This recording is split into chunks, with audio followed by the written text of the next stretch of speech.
the successful man, and the darkness within.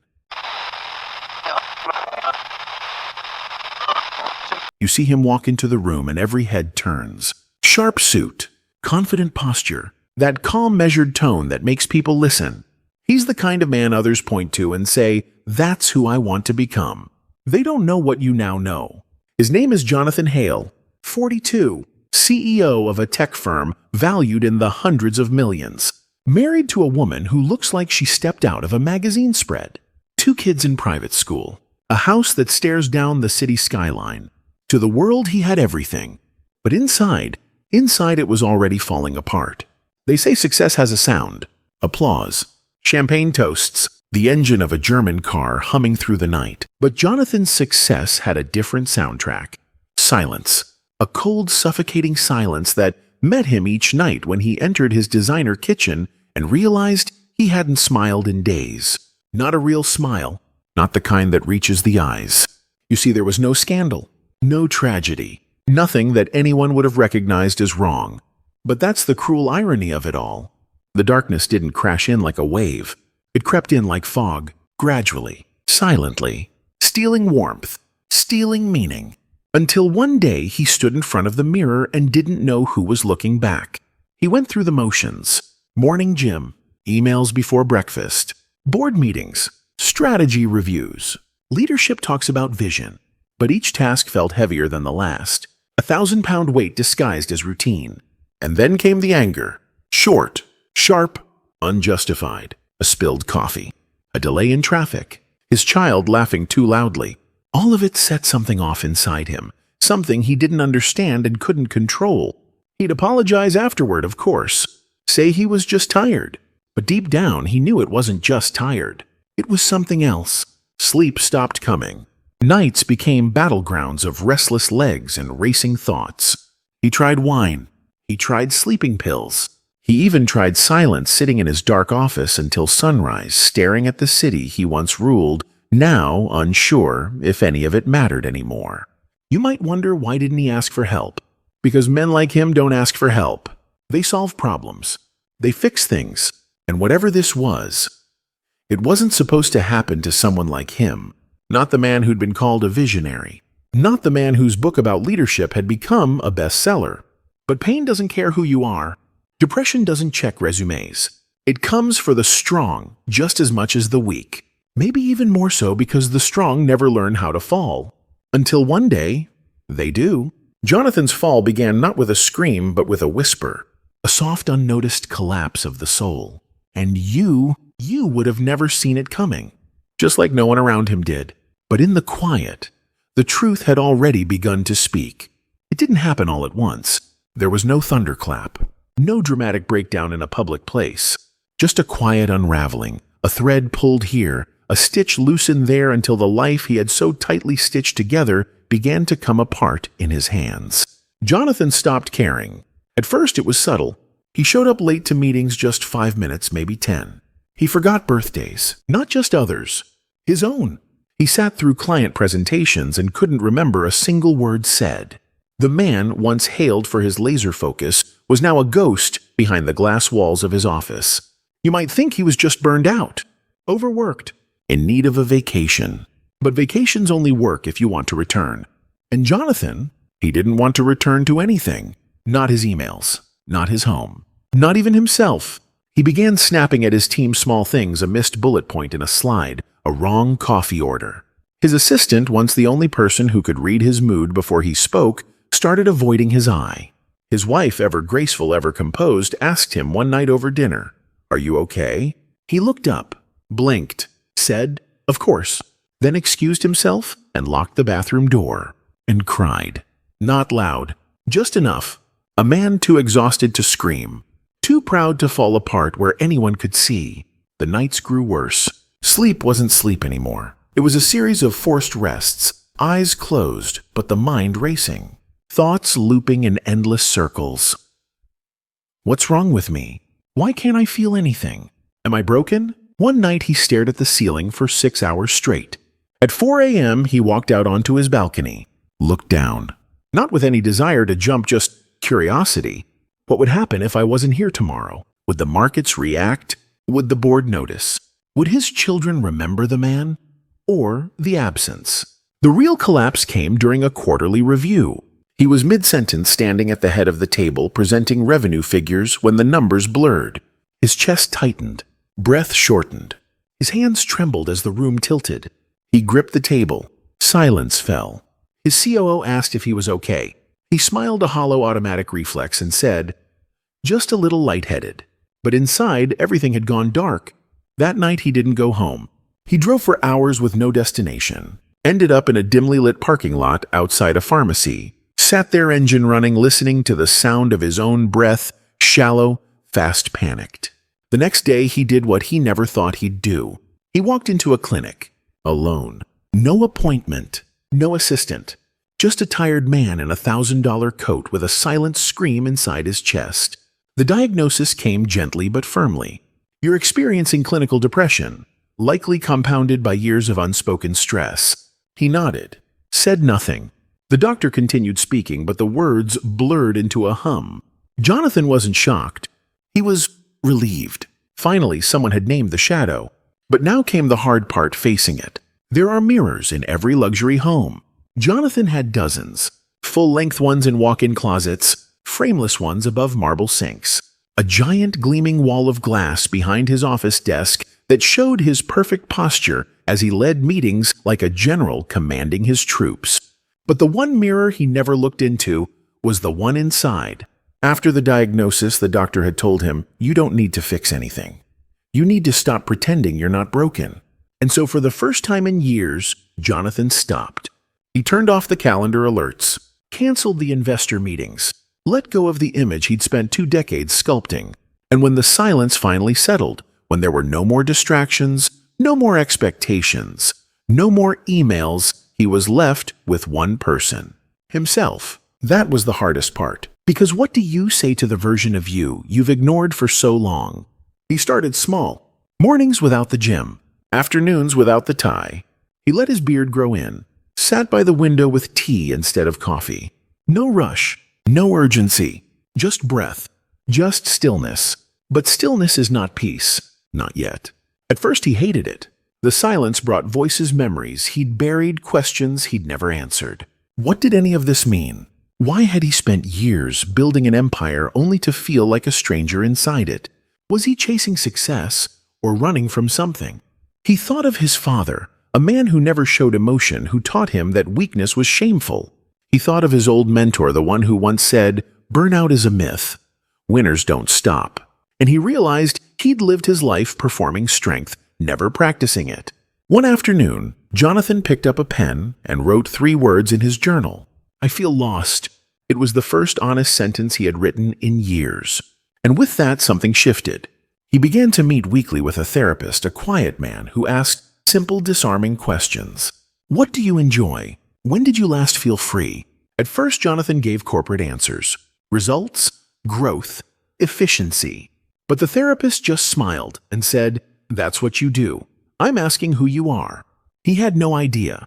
That question haunted him. It made him restless, but it also made him curious. For the first time, Jonathan wasn't chasing the next deal, the next title, the next measure of worth. He was chasing something far scarier: clarity.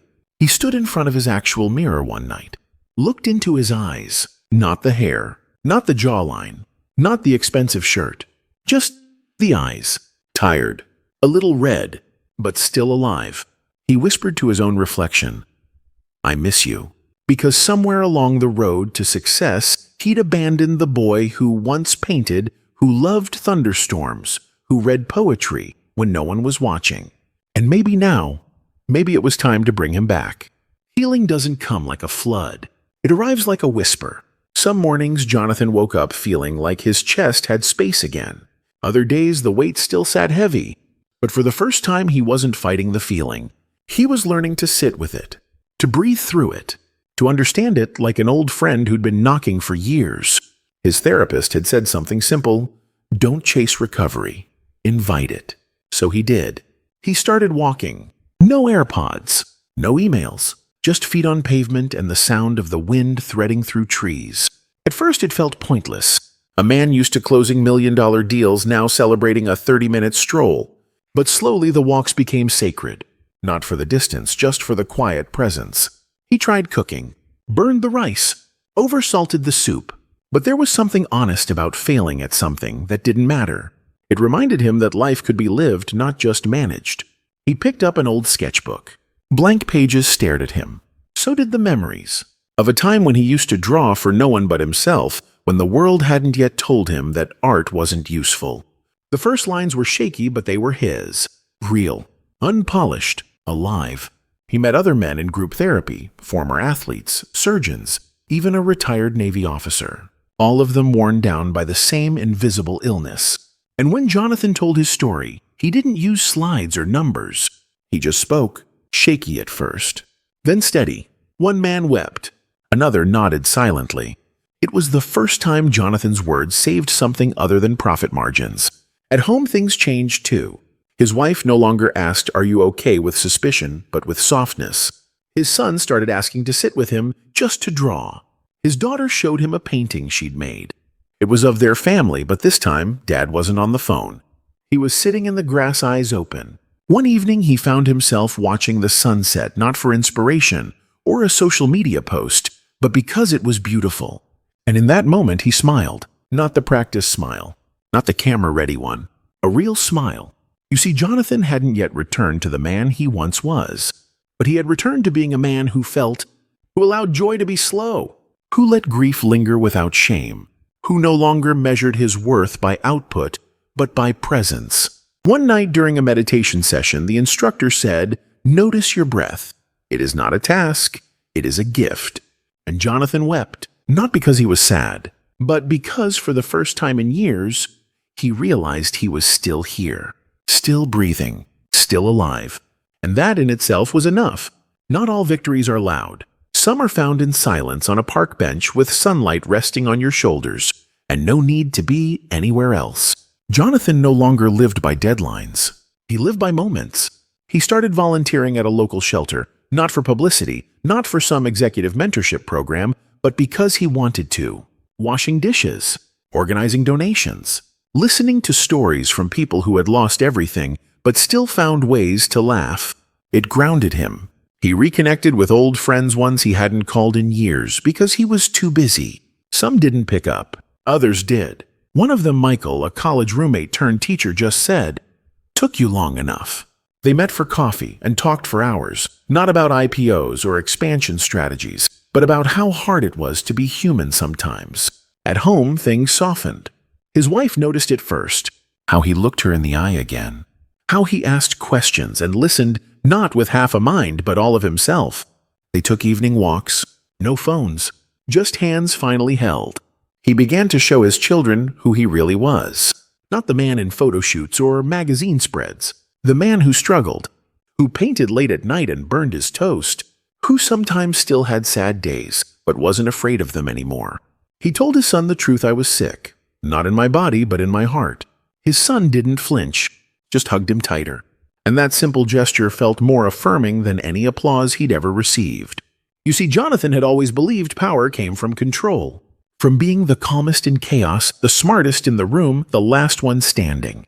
But now he understood true power was vulnerability. It was telling the truth about your pain.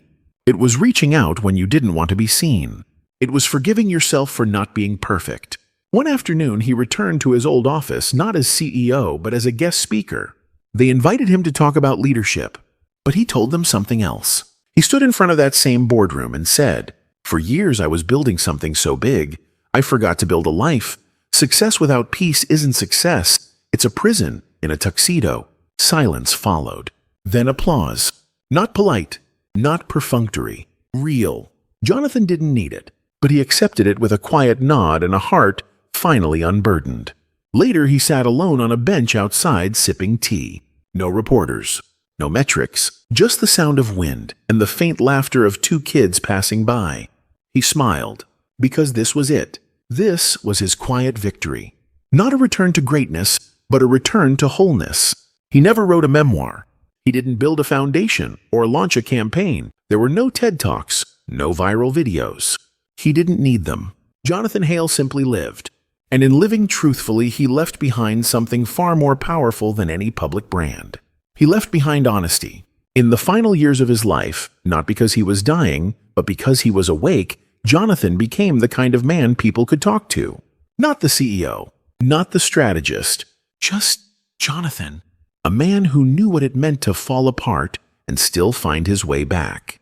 He wrote letters to his children, not about money or assets, but about presence. In one, he said, "I once thought being strong meant never needing help. But the truth is, strength is knowing when to ask for it. If you ever feel lost, come home to yourself first. Everything else can wait." He started mentoring younger men, not in business, but in life. One of them, a rising executive with the same haunted eyes Jonathan once carried, told him over coffee, "I don't think I can keep going." Jonathan didn't give advice. He said, "I know. I've been there. You don't have to be okay today. Just don't pretend you are." That was his gift permission. To feel, to pause, to not be fine, to start again. And in that space, so many found healing. Jonathan's story wasn't a tragedy. It was a turning. A slow, sacred pivot away from performance and back toward presence. From pressure to peace, from what looked perfect to what felt real.